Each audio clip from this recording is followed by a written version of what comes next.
Good morning, folks. It's the saddest day of the year. It's the last day of harvest. Cheers. Now, Dad, my brother, and Larry, they've already got started.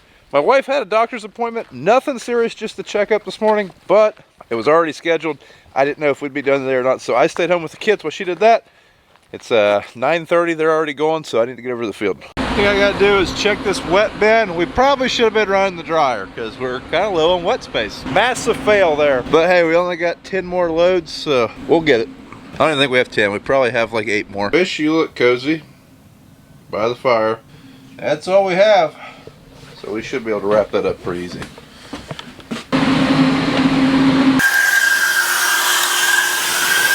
When we built this, we thought, we'll save some money and just put a platform right across to the other bin. That's kind of dumb because it's harder to check the levels. I know we have indicators on these bins, but we still check them manually pretty often. A lot of people have asked why we don't put sensors on them. Well, we'd probably still check them manually.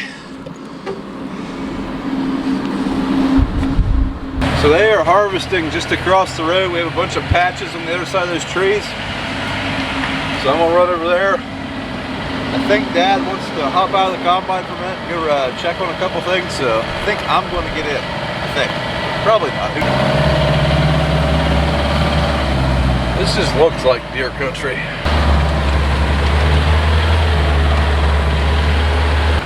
So a lot of this corn looks like it's not standing so hot. This ground's very wet. We probably should have done it while it was still dry out before all this rain, but here we are. Particular field, it's kind of a goofy shape. It's basically just a lot of inrows. The heat is on, just not really doing a whole lot. About 35, 40 degrees. Not too cold, but it'd be a lot warmer with doors. While Dad's unloading, we got a field up through here, and we'll see if we got any trees down in the road. As you can see, we don't really mow this road. We can't get to it while the crops are on. So no one's been up here since it was planted, or sprayed. It's sprayed, I guess.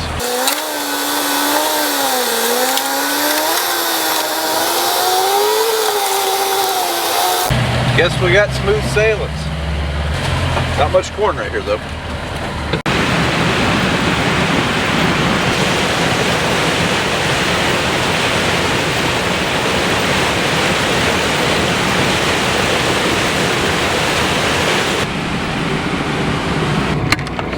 Not very good. Yep, this corn is not doing so hot. And it's wet.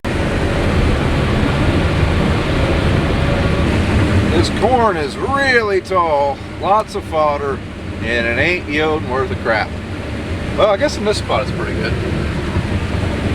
Now, in all fairness, this field isn't the greatest field. There's just shade all the way around it. And it's extremely wet, which you would think would make for a good year this year, but there's just too much shade and deer damage, I believe. But we'll still make a little money on this just because crop prices are up quite a bit, but still not the greatest field to end harvest with. You're not ending on a high note with this one, but we should have one good one at the end. This could be my last time running a combine for a while, so we'll enjoy this. I'm sure Dad's going to kick me back out here in a little bit. I was hoping to run my combine in corn after we got done with the double crops, but it just didn't pan out. The way the rains worked, I mean, we had a little bit of time here and there, and we kind of just chipped away at it, where it really wouldn't make sense now to run two. I mean, we have, 40 acres left. By the time I got everything switched over, my head, I haven't used my 8-row this year at all, believe it or not. Between the demo combines and always going back and forth to beans, we just never used it.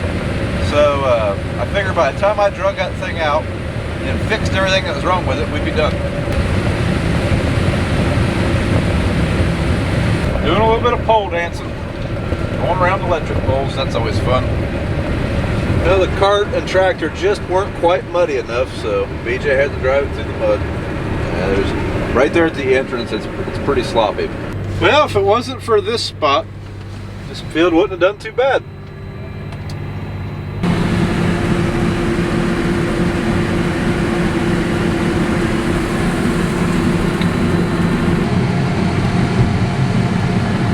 And up to the next patch.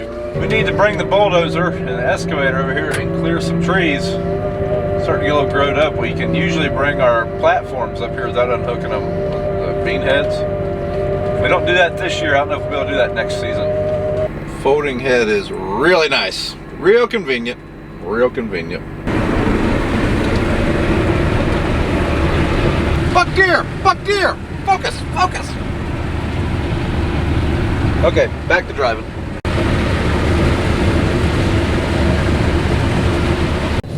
Alright, here comes Dad.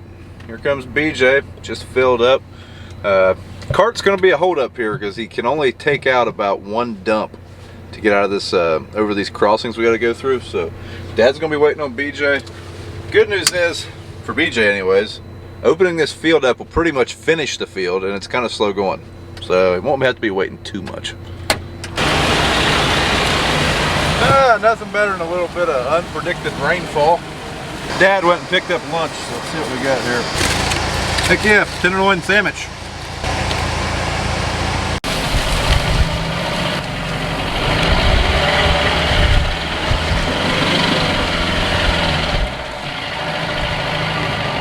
And this is why BJ's not taking full grain cart loads out of here. He could probably make it with 2 dumps, but it gets a little tacky after a while. See those little black boxes? Those are indicators as to how full the bin is. I think we're gonna be okay. When we get to that top black box up there, right there, we can hold about a load and a half. We have 25 acres left.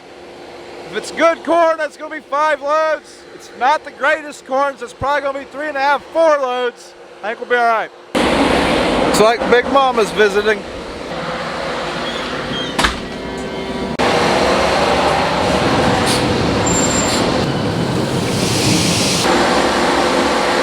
As long as we don't see yellow on that top one, but I think it's coming soon. This corn being so wet, we're only drying about 400 an hour. 400 bushel. Back up we go. We have really good airflow, so that's good. About our ring. Should be 2.5 loads. Larry and I are going to move an empty truck to the last field. So everything's going to fit in that truck we just left there. And yeah, we have less than 20 acres left now. I'm telling you, this is the saddest day of the year. So here it is, the last field. Looking at it just at a glance, you wouldn't think much of it's down, but when you look out in there, you can see some of it kinked over. This corn's got quite a bit of heavy winds, and it's really tall, leafy corn, so. Oh well, this is one of the last fields. To tell you the truth, Dad completely forgot to plant this field, so it was the last field planted, which is why we're going to save it saved it till last. It was 30% about a month ago. Well, that last field. Well, next to last field, we got our last field on this farm. A little 4-acre patch over here on the other hill, 3 acres, whatever it is. Maybe the rain's gonna hold off, hopefully. I came back to find out that our dryer had shut off. Our airlock quit turning. So we got to put some more tension on that motor. Let's see if we can get it to go again. Right now, the belt is slipping. I'll show you what I'm talking about. So the thing that meters the grain into the blower air system is called the airlock, this red thing. This belt right here is too loose and it slipped, plugged it up. So tighten her back up.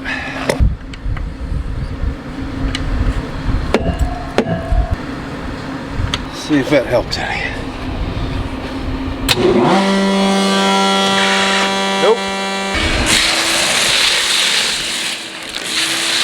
See if she goes now. Nope. But I guess we got our first after harvest job.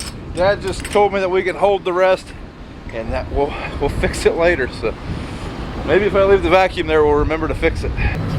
It just done blasted that field in, this farm. So we've got one more field to go, 20 acres. I think we might get it. So Dad and BJ had to take off for a little bit. They'll be back in about 30 minutes, but while we're waiting, we'll keep on chilling. So back in the combine.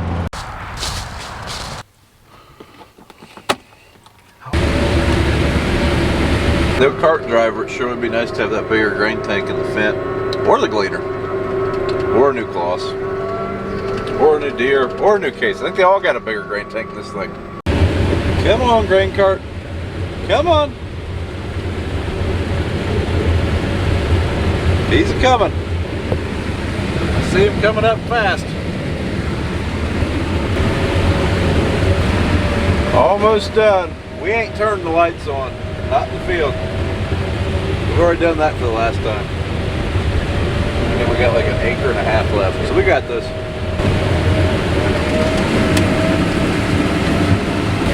Almost done. And then we can chase those. And that's it. Harvest 2020 is over. Like I say, this is the saddest day of the year. We like what we do. Dad always says no more money. No more money rolling in. Saddest day of the year. Oh well. It's time for some pizza and some beer.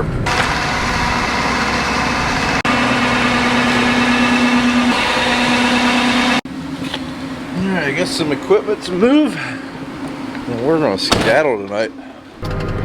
Well, I guess we're all done for another year. Brian just finished this up. So, I guess 2020's in the books. Thank goodness. Been a safe harvest. Nobody's gotten hurt or anything. It's been an average, a little below average, maybe on corn. Average or a little above, maybe on beans.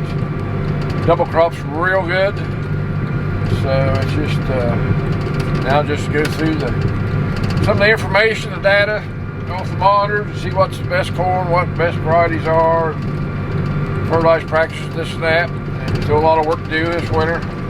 Working on equipment, hopefully. I don't know if we'll work on much, but got a lot of backhoe work. Got line to put on, fertilize, plenty to do. So. Well, Squishy, you made it. Yeah, you made it, buddy. Made it through the harvest. Alright.